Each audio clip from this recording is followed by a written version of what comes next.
C'est un truc de fou furieux. Le premier truc qui est dit pendant l'affrontement, c'est Kizaru qui dit à Luffy, Snake Man, je reconnais là l'homme qui a vaincu Kaido. À quelle heure tu peux reconnaître un mec qui a vaincu Kaido, alors que le mec en question n'est pas sous la forme qu'il a utilisée pour vaincre Kaido, et qui n'utilise pas du Haki des Rois qu'il a utilisé pour vaincre Kaido. Donc franchement, va falloir m'expliquer le concept. Hier j'ai fait la react, j'ai bien rigolé dessus, parce que bon, Kizaru forcément me fait un petit peu rire, mais là, pour moi, j'ai une seule explication. Alors ça va pas plaire à tout le monde, excusez-moi, mais je pense que Kizaru est stupide. Je pense qu'il est bête, je pense qu'il est complètement con. Pourquoi ? Il est confronté à un homme qui n'utilise pas une compétence du coup supérieure, Akidero offensif. Il est confronté à un homme qui n'est pas en forme, du coup qui a été utilisé pour vaincre un empereur. Qu'est-ce qu'il dit ce fou furieux ? Je reconnais l'homme qui a battu Kaido. Alors je veux bien qu'on me dise que Kizaru est un troller, mais ça peut pas marcher tout le temps.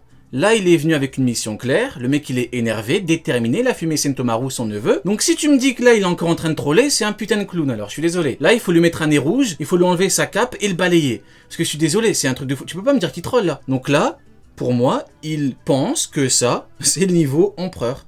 C'est la seule explication qui me vient, c'est le seul truc sensé pour moi. Je pense, il a pas les pieds sur terre, il pense que ce mec là c'est un niveau empereur. Alors peut-être que le problème c'est qu'il a été confronté à Barbe Blanche finito, tellement finito que même Squardo a pu le planter facilement. Peut-être que le problème c'est ça. C'est une possibilité. Il a été confronté à un seul Yonko dans sa vie. C'est ça. Et quand il a dit je vais voir Kaido et Big Mom, un petit peu de sérieux. Passe déjà Marco. On va devoir lui dire 50 fois. Passe déjà Marco, après tu pourras parler à un empereur. Donc voilà, moi je pense qu'il est stupide. Neil, ton avis là-dessus? Et puis après on parlera du fait que du coup qu'on a peut-être eu du off-screen avant. Moi je pense surtout que c'est pas de la stupidité, c'est de la faiblesse.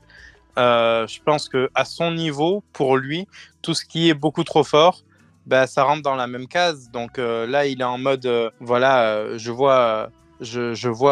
reconnais la puissance qui a pu vaincre Kaido, parce que pour lui, il parle de sommet inatteignable, donc du niveau Yonko. Donc je pense qu'il réalise pas à ce moment-là que Luffy cache encore quelque chose. Genre, il a vu des affiches, mais il sait pas la puissance que c'est. On voit. Bon, c'est une petite anecdote sans plus, hein, mais on voit la position que prend Kizaru, c'est la même que la garde de Sentomaru. Donc, je sais pas si vous avez capté les détails. Ben oui, Sentomaru d'ailleurs, Sentomaru 950 kg qui arrive à esquiver les Magatama de Kizaru. Cette anecdote est à mourir de rire, c'est un truc de fou furieux. Mais la meilleure technique qu'il nous a montré, hors coup de pied, Sentomaru a pu esquiver. On voit bien un petit peu la toute puissance de l'amiral Kizaru. Du coup, Sony, est-ce que tu peux nous en dire plus par rapport à ce qui t'a valu plusieurs insultes ou je sais pas, ça t'a valu plusieurs... Déjà, force à toi, Elliot, de t'être fait larguer, mon ref. Pourquoi?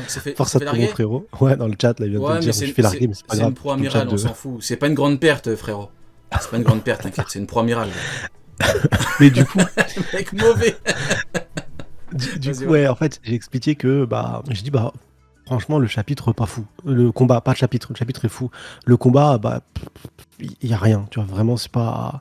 Honnêtement, moi, je m'attendais, et je me suis peut-être fait trop de films, je m'attendais à la semaine dernière, ce qu'on avait vu, c'était Luffy qui attaque, les éditeurs, comme d'habitude, ils essayent de bombarder en mode, l'affrontement ultime, Power Rangers, des trucs de fou, ils ont hypé comme si c'était Marineford Beast, le combat acharné, le combat venu d'ailleurs. Bien acharné. Et tu sais, je m'attendais à des petits flashbacks, un petit truc. Non, le début du combat, on ne l'a pas vu, parce qu'il est déjà en Gear Snake Man. Et surtout, dès le début, il dit, je reconnais là l'homme qui a vaincu Kaido. Pas dire, je reconnais là l'homme qui a vaincu Kaido, alors qu'il n'utilise même pas du HDR avancé.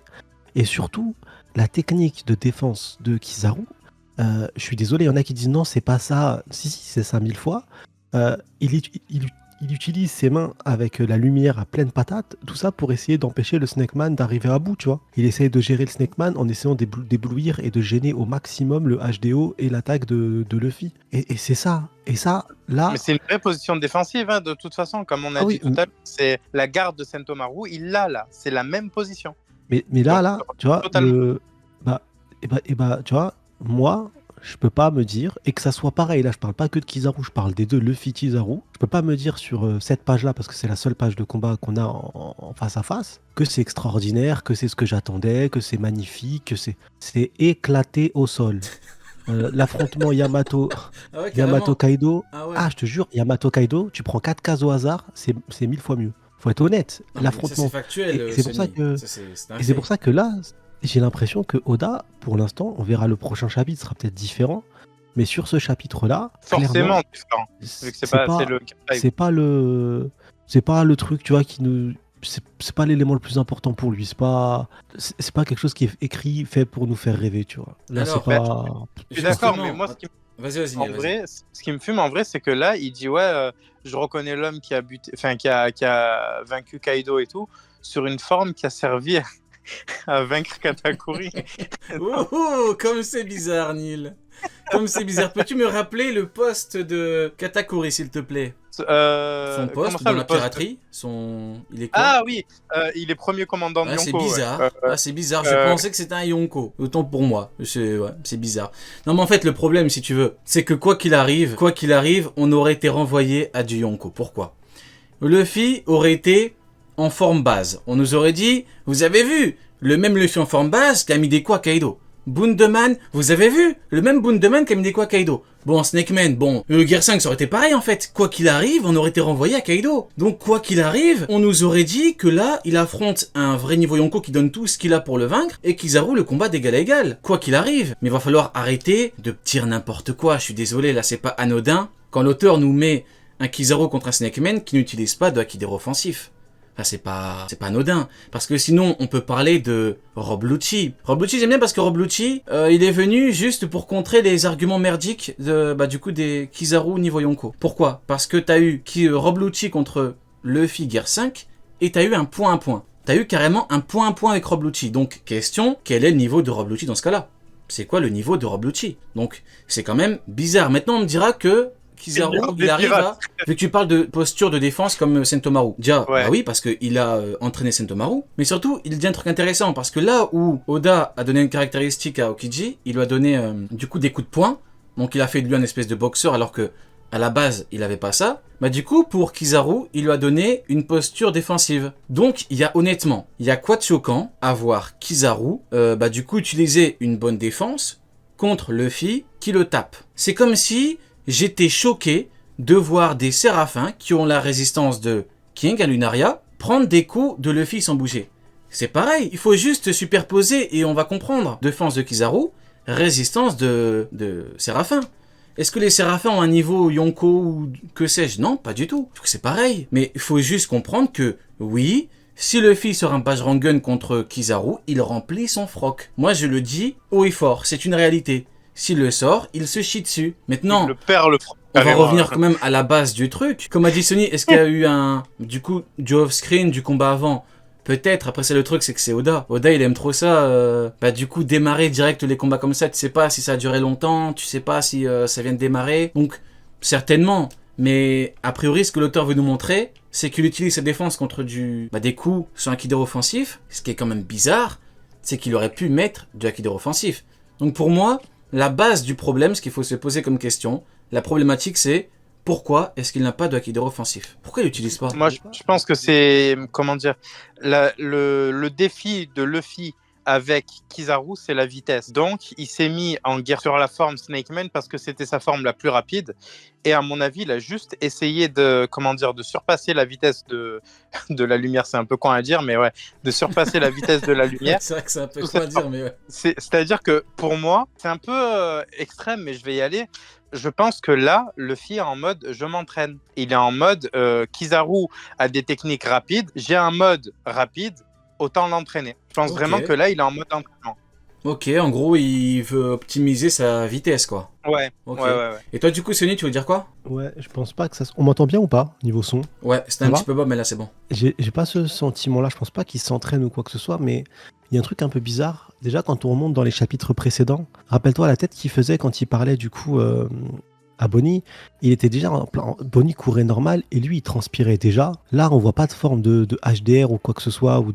Et là, il a l'air de transpirer aussi, d'être essoufflé un peu. Est-ce que Luffy, il se passe pas quelque chose avec Luffy? Au prochain chapitre, on va apprendre qu'il se passe un truc avec Luffy suite à l'utilisation du Gear 5 et que l'utilisation du Gear 5 pose peut-être un problème. Est-ce qu'on va pas avoir quelque chose dans ce sens-là? Je sais pas. Parce que c'est une des seules raisons pour lesquelles je vois pas d'éclair. Sinon, il reste encore une raison valable, peut-être, que ça sera corrigé à la sortie du tome et que c'est juste une erreur graphique. qui sera corrigé parce que je trouve ça tellement gros pour mettre un vieux coup de pied éclaté au sol. Juste pour dire à. On y vient. D'abord, on parle Non, de le la coup de pied première du chapitre case. précédent. Ah, ok. Le coup de pied du chapitre précédent pour mettre un vieux coup de pied éclaté au sol sur Kizaru. Là, il y a des éclairs. Et le mode Snake où tu veux toucher Kizaru, il n'y en a pas. C'est trop chelou. En parlant du coup de pied, c'est vrai que Marco lui avait mis un coup de pied et il l'avait dégagé. Et là, on n'a pas la suite du coup de pied. Donc l'a-t-il dégagé, oui ou non?